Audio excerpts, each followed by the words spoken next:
Hello friends, welcome to orator groups. Friends, आज का हमारा टॉपिक है क्लास इंटर फ्लेमिंगो बुक की fourth poem a thing of beauty, composed by famous British romantic poet John Keats. Friends, इस poem में poet ने हर उस वस्तु को सुंदर बताया है जो मानव जाति को आनंदित करे एवं नश्वर ना हो। देखते हैं पोएम का पहला stanza. A thing of beauty is a joy for ईवर।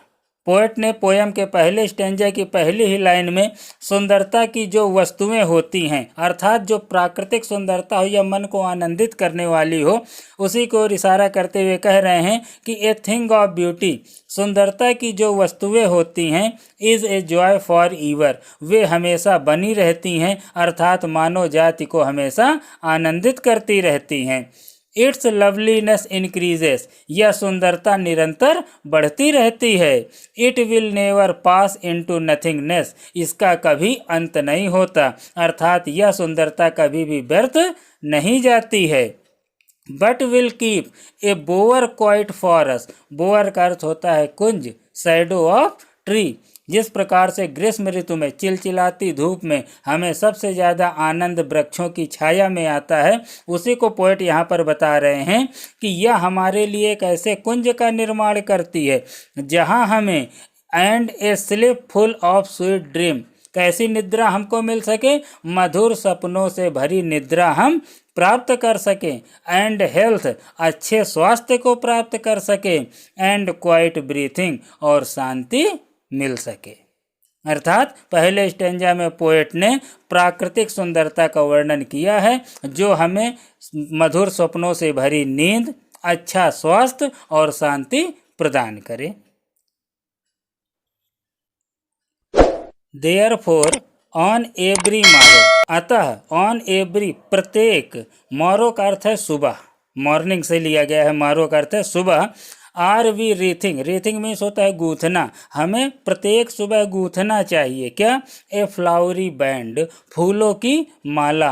To bind us to the earth, इससे क्या होगा, हमें प्रकृति के साथ जुड़ाव का अनुभव होगा।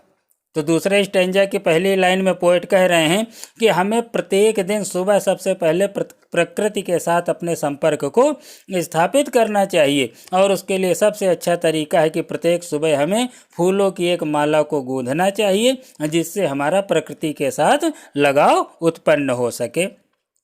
स्पाइट ऑफ डिस्पोर्डेंस, डिस्पोर्डेंस का अर्थ होता है मित्रों निराशा, निराशा से परे हट करके। Of the inhuman dearth of noble nature, noble nature का मतलब होता है अच्छे गुणों वाला व्यक्ति। तो चूँकि यहाँ पर अच्छे गुणों वालों में भी मानवता की कमी का एहसास होता है, तो उसको भी परे हटाना है। स्पाइट ऑफ पहले लिखा हुआ है। ऑफ द ग्लूमी डेज, हो सकता है अंधकारमय या अस्पष्ट दिन हो, ठीक है। Of all the unhealthy and over darkened ways, और हो सकता है कि आगे के रास्ते हमारे लिए बिल्कुल बंद हों, तो हमें उसमें निराश नहीं होना चाहिए, क्योंकि ये जो बंद रास्ते हैं, मानवता की जो कमी है, जो हमारे अंदर निराशा है, वो हमें एक नई खोज के लिए प्रेरित करती है। मेड फॉर आवर सर्चिंग, हमें एक नई खोज के लिए प्रेरित करती है।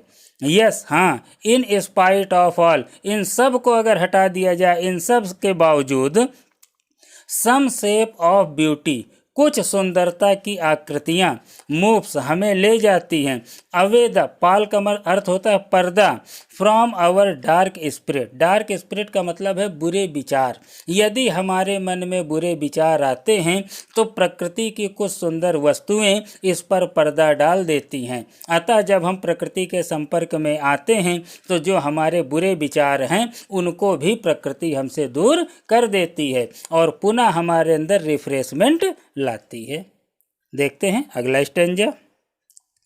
सच the sun, the moon, trees old and young. फिर पोएट ने यहाँ पर प्रकृति की ओर ही संकेत किया है कि सच द सन, कुछ ऐसी ही सुंदरता के प्रतीक कौन कौन हैं, सूर्य हैं, चंद्रमा है, पेड़ है। ओल्ड एंड यंग का मतलब छोटे छोटे भी और बड़े वृक्ष भी।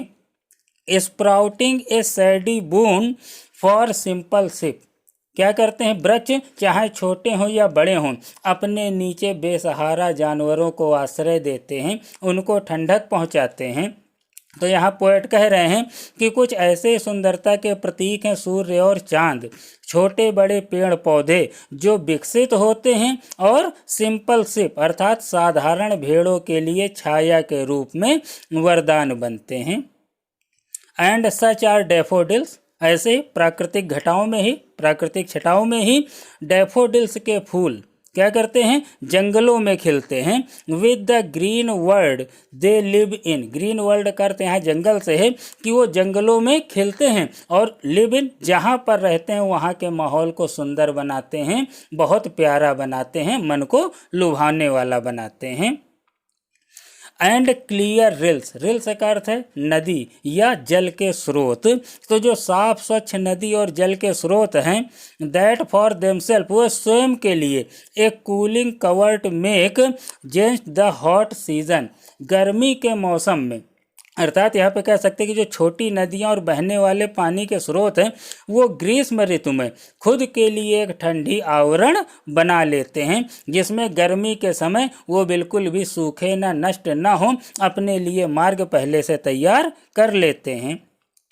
द मिड फॉरेस्ट ब्रेक, यहाँ पर ब्रेक करते झाड़ झंकाड़। तो जो जंगलों के बीच में झाड़ झंकाड़ उत्पन्न हो जाते हैं, अपने मन से पैदा हो जाते हैं।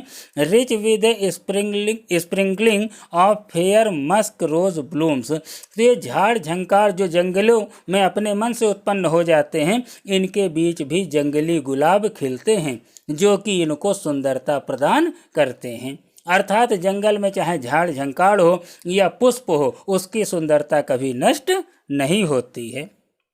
देखते हैं आगे। And such too is the grandeur of the dooms, अभी तक जो पोएट ने बताया प्राकृतिक सुंदरता का वर्णन किया, लेकिन पोएट की निगाह में एक सुंदरता और है, वो है जो राष्ट्र प्रेम के लिए लोगों ने अपनी जान भी न्यौछावर कर दी। तो क्या कह रहे हैं पोएट आगे, एंड सच टू कि और इनके साथ ही ग्रैंडोर का मतलब होता है कुलीन व्यक्ति या वो महान योद्धा जो देश पर खुद को न्यौछावर कर गए। Of the dooms we have imagined for the mighty dead, तो क्या कह रहे हैं पोएट के साथ ही उन महान योद्धाओं के अंत भी एक सौंदर्यता का प्रतीक हैं। All lovely tales that we have heard or read, जिनकी कहानियाँ या तो हम पढ़ते हैं या सुनते हैं। And endless fountain of immortal drink, endless fountain का अर्थ है अंतहीन फव्वारा, मतलब जिस फव्वारे का अंत ना हो, अंतहीन फव्वारा। Of immortal drink, immortal drink का मतलब होता है अमृत। तो इनकी जो कहानियाँ जो हम सुनते और पढ़ते हैं, ये कहानियाँ हमारे लिए कैसा काम करती हैं, कभी ना खत्म होने वाले अमृत के फव्वारे के समान हैं, निरंतर हमारे अंदर राष्ट्र प्रेम को जागृत करते हैं। Pouring unto us from the heaven's brink, ऐसा अनुभव होता है इनकी कहानियों को सुन करके और पढ़ करके जैसे कि स्वर्ग के किसी किनारे से हम पर कभी न समाप्त होने वाले अमृत फव्वारे की बूंदें हम पर डाली जा रही हों या हम पर न्यौछावर की जा रही हों।